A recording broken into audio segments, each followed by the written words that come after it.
Je m'appelle Bastien et je suis responsable des contenus de communication à la Maison du Whisky. L'une de mes tâches, c'est que tous les ans, on essaye de transcender l'idée de catalogue en fait. Et cette année donc, toutes les nouveautés de whisky qu'on trouve sur les pages de droite du Cellar Book ont été choisies par nos équipes, embouteillées pour nous. Ces produits donc sont illustrés par ce qui nous semble être les meilleures bouteilles qui aient jamais été créées par chacune de ces distilleries.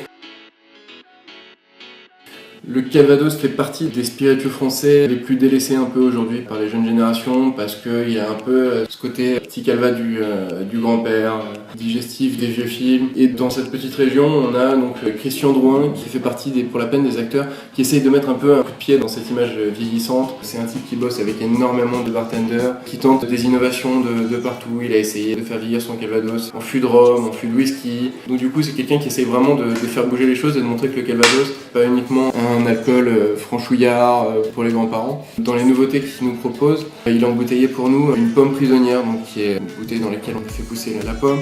Ce qui est intéressant, c'est que généralement, ce genre de produit, les pommes prisonnières, c'est quelque chose où le fruit est supposé influencer le liquide et donc où généralement on ne prend pas le risque de mettre un très bon Calvados à l'intérieur.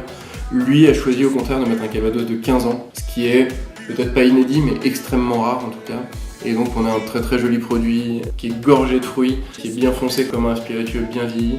Donc voilà, pour moi en termes de spiritueux hors whisky et rhum, ça fait partie de ce qu'on a de plus séduisant en fait dans ce livre.